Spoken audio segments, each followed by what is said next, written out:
Hello and welcome to the MCAT Science Review video on the mechanisms of hormone action.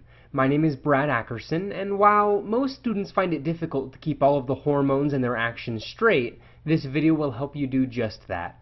We will begin with an overview of the endocrine system and direct entropic hormones, after which we will learn to recognize the key differences between peptide, steroid, and amino acid derivative hormones. Our learning goal for this video is to associate the different classes of hormones with how they act in the endocrine system.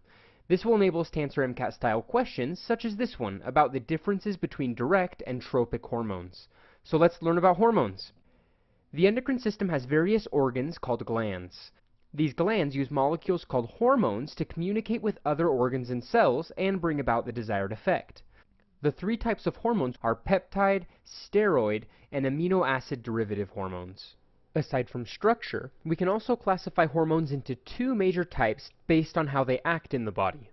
Direct hormones go directly to the target tissue and exert their effect. For example, growth hormone and estrogen act directly on the cell to change glucose mobilization and gene transcription respectively. Tropic hormones are slightly different. They require an intermediary to act. For example, thyroid-releasing hormone from the hypothalamus acts on the anterior pituitary to secrete thyroid-stimulating hormone. This second tropic hormone acts on the thyroid to stimulate the release of metabolism-affecting direct hormones. Examples like this show that tropic hormones lead to the eventual release of direct hormones. Direct and tropic are terms used to categorize the general action of hormones. Let's look at the specifics of hormone actions, starting with peptide hormones. You can tell when you're looking at a peptide hormone because it is made up of a chain of amino acids. They can be small, like antidiuretic hormone, or ADH by its acronym, or large like insulin. Students often confuse peptide hormones with steroid hormones, so here's a way to keep them straight. See all of these polar groups on amino acids? This makes peptide hormones hydrophilic and therefore unable to cross the plasma membrane.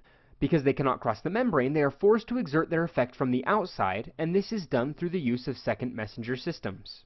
Now, we will see a great example of this momentarily, but first let's learn a quick mnemonic to be in the know for peptide hormones on test day. The key to peptide hormones is the in. Insulin, oxytocin, prolactin, vasopressin, somatostatin, etc. Note, there are a few exceptions to be familiar with, such as adrenocorticotropic hormone, or ACTH by its acronym, and glucagon. That said, the in will lead you home most of the time. Here we have a cellular setup. Note the extracellular and intracellular sides with the plasma membrane separating them.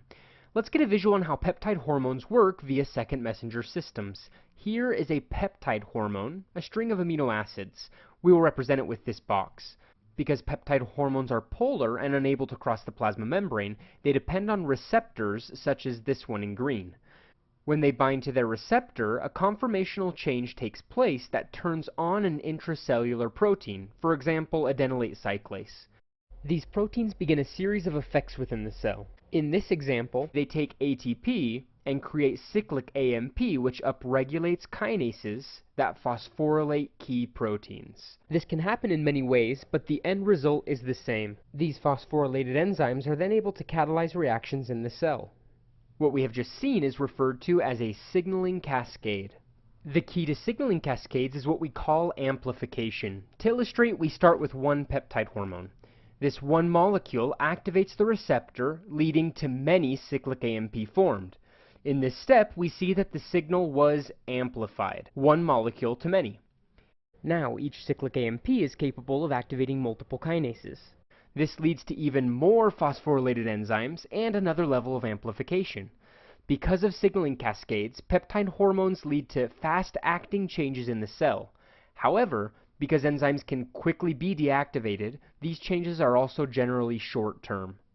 Our second type of hormone, steroid hormones, are very different from peptide hormones. The MCAT loves to test differences, so this content is prime for MCAT-style questions. Steroid hormones are derived from cholesterol like testosterone here.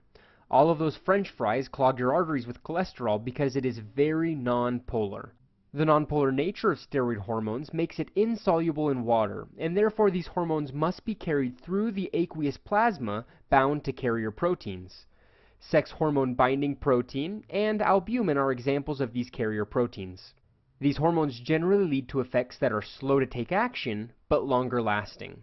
After a quick mnemonic, let's take a look at why.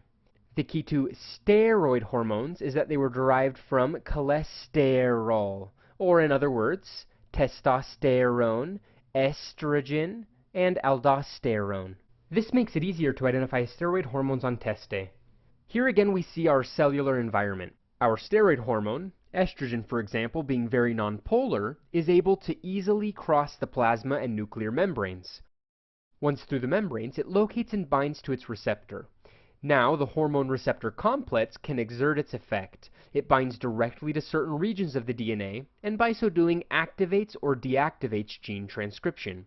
Here, for example, gene transcription is upregulated, and therefore more functional proteins are translated.